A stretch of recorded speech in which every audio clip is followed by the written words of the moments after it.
qu'on va voir aujourd'hui, c'est comment mesurer les temps de compilation, comment optimiser Xcode et comment optimiser son code en R. Mesurer les temps de compilation. De base, dans Xcode, si on va dans le report navigator, à la fin de la compilation, on va avoir le build time. Donc ici, 120 secondes. Donc ça, c'est donné de base. Ensuite, on peut faire une action particulière, surtout en Product Perform Action Build with Timing Summary. On va avoir une vue un peu résumée des différentes parties de notre build et savoir qu'est-ce qui prend le plus de temps. Typiquement, là, on voit que c'est un peu petit, mais on voit que les compiles assets de catalogue prennent 100 secondes et que les compilations de Swift prennent 57 secondes. Et d'ailleurs, on voit que le temps total est en dessous, parce qu'en fait, toutes ces tâches-là sont aussi menées en parallèle par Xcode. On va y revenir un petit peu. Un autre outil sympa, c'est BuildWatch, qui n'est pas dans Xcode, mais qui est sur l'App Store du Mac. Au moins, on peut utiliser une fois l'App Store du Mac. Ça permet d'avoir un graphique des différents temps perdus en compilation. Bon, c'est pas donné à son manager, parce qu'ils vont essayer de nous passer ça en temps de pause. Mais ça permet d'avoir un peu une idée de ce qui se passe dans notre vie de tous les jours. Un dernier petit outil, si on rentre cette ligne de commande dans le compilateur, dans le terminal, on va avoir à la fin de chaque build le temps en haut. C'est assez pratique pour avoir toujours une idée de ce qui se passe sur notre Xcode. Bon, maintenant qu'on sait mesurer le temps, on va pouvoir essayer d'optimiser Xcode. Ça se passe pas mal dans les fichiers de config. De base, il y en a 4 qui sont assez intéressants de configuration. Donc il y a l'optimisation de level, la compilation de mode, les active architecture et les debug information format. Si vous créez un nouveau projet, tout ça sera mis de base avec les bons paramètres. Sur les anciens projets, il peut arriver qu'on n'ait pas vraiment les bons paramètres. Moi, j'en avais un qui était au niveau des architectures, j'avais changé un truc. Voilà, donc c'est toujours intéressant de se remettre dans ces conditions-là si vous avez la possibilité, si c'est pas en opposition avec d'autres trucs que vous faites dans Xcode.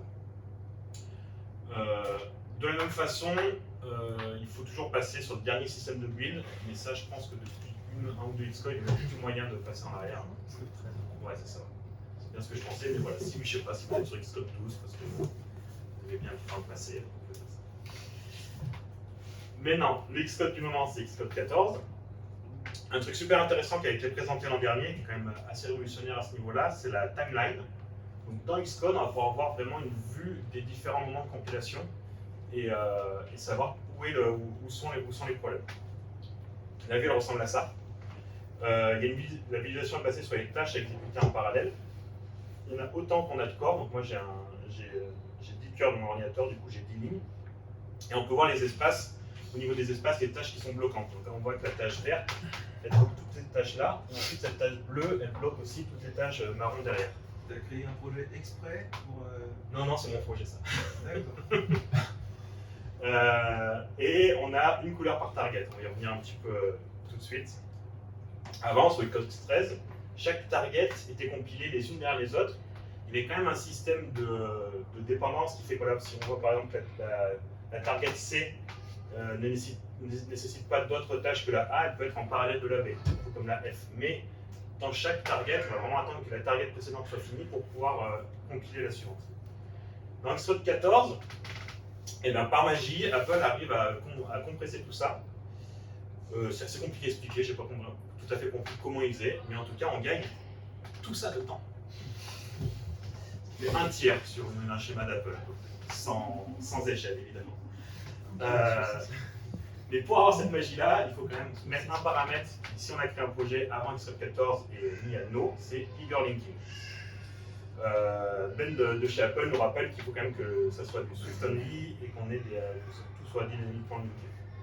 Et effectivement, moi je l'ai fait, je ne l'avais pas avant la présentation, j'avais fait ça l'an dernier. Et j'ai gagné quelques secondes, quoi. C'était cool. Maintenant, le futur, on est quand même sur la WWDC de cette année, et bien sur Xcode 15, rien qu'en sortant de la boîte et en recompilant mon projet, ben, je passe de 120 secondes à 90 secondes. Donc, moins 20% en faisant rien. C'est quand même pas mal déjà.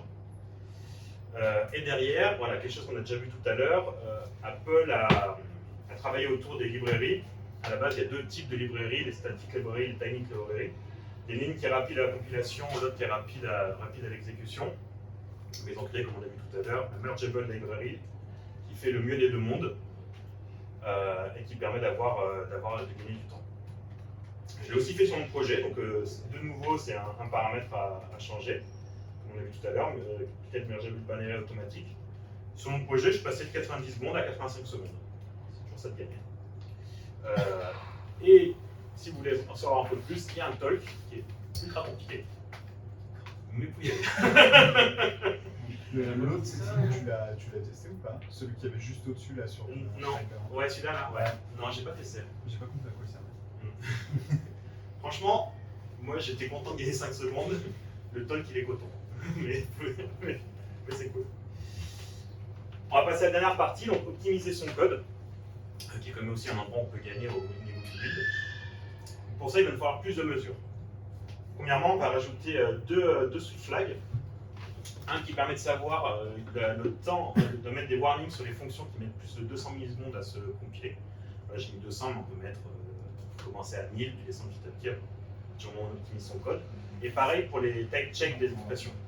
Donc, si on a une expression qui met plus de 100 millisecondes à être type check, on va avoir un warning. Ça ressemble à ça. Donc sur votre code au début, vous mettez ça en place, vous avez plein de warnings. Donc pour arriver à trouver un petit peu le ratio. Un dernier petit outil qui est assez cool, qui est assez vieux, qui marche encore super bien, c'est Build Time Analyzer. C'est un projet standalone qui marche super bien. J'ai une question. Ouais. Du coup, sur la slide d'avant, Ouais. là, comment tu as fait pour l'optimiser et passer en dessous des 100 millisecondes? Je vais vous montrer après. Ok. Ouais. Donc quand tu as mis ces flags-là, avec Build Time Analyzer que tu peux trouver sur GitHub, tu vas avoir une liste de toutes les fonctions de la plus lente à la plus rapide, et aussi, bon là, malheureusement dans mon code ça n'a pas marché, mais le nombre d'occurrences de chaque fonction. Donc, on peut avoir une fonction qui est relativement rapide mais qui est appelée 1000 fois, avec ça on va voir qu'à cet endroit-là, il y a moyen de gagner. Et donc on vient aux optimisations. Ce que tu disais tout à l'heure, moi j'ai vu qu'on voit sur mon Build Time Analyzer qu'il y a beaucoup de moments, c'est des getters, c'est le body de mes fonctions, de mes SwiftView, qui sont effectivement un peu denses, pas très bien découpées.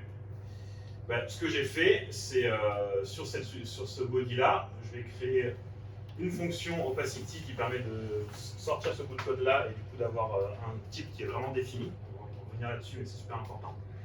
Et une fonction qui sort la création de la vue. Ça fait du code un peu plus réutilisable, un peu plus lisible, et ça permet de descendre en dessous de la limite. J'ai même mis à 50, je l'ai mis. Ensuite, dans les d'autres façons d'optimiser le code, dans l'ensemble, ce qu'il faut faire, c'est qu'il faut donner plus d'informations au compilateur. Plus on donne d'informations au compilateur, plus il va être rapide.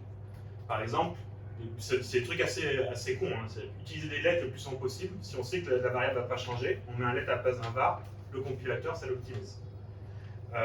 Utiliser des classes finales. Donc la finale, c'est-à-dire qu'elle ne peut pas avoir d'héritage. Pareil, ça va aider le compilateur, il ne va pas chercher d'héritage, il sait qu'il est à la fin de son arbre. De la même façon, c'est super. Enfin, plus on donne de types, plus ça va accélérer le compilateur. Au lieu de faire des points init, donner le type, ça va plus vite. Moi aussi, c'est un débat en interne dans le code. Ça a été très compliqué. J'ai marre un petit peu.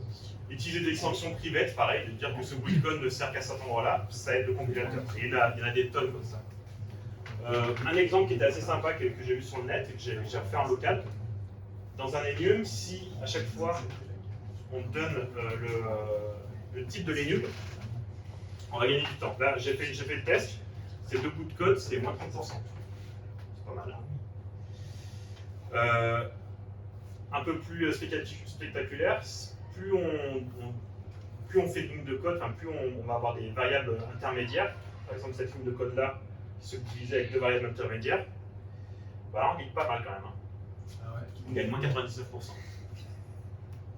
Donc bon, si on a découvert celle-là grâce aux outils précédents, c'est cool de se dire, bon, pour deux lignes de plus, on gagne quand même un peu de temps.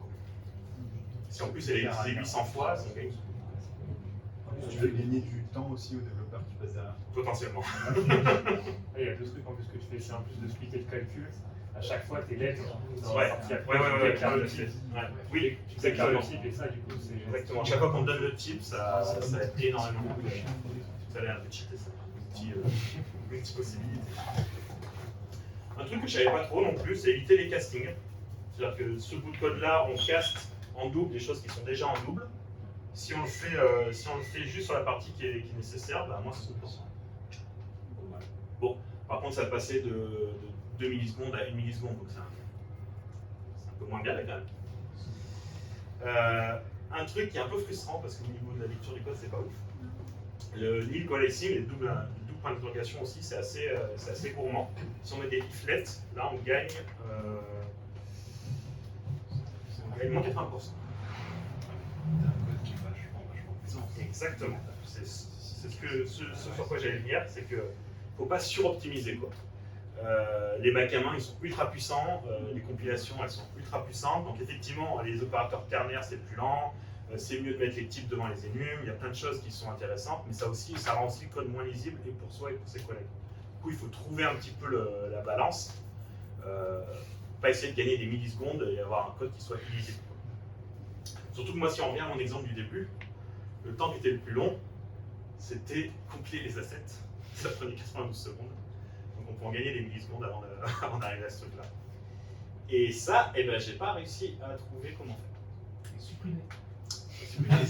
Et en plus, j'ai pas 10 000 assets, quoi. Enfin, il doit y avoir une centaine d'images et il y a de l'audio, quoi. Mais, Vectoriel un peu les deux et un peu d'audio aussi. T'as tenté de splitter Ouais, et on peut les splitter, on peut les mettre dans des packages aussi. ça change Si. rien en les splittant. Si, je pense en même temps dans les packages aussi, ça va être bien meilleur. Et sinon, je suis allé voir sur internet, parce que c'était la meilleure façon de trouver une solution. Donc sur le forum d'Apple, il y a une question, et il y a Eskimo1 qui a répondu File Radar. Et voilà. Ça fait 2 ans. Aïe. Voilà, merci de m'avoir écouté.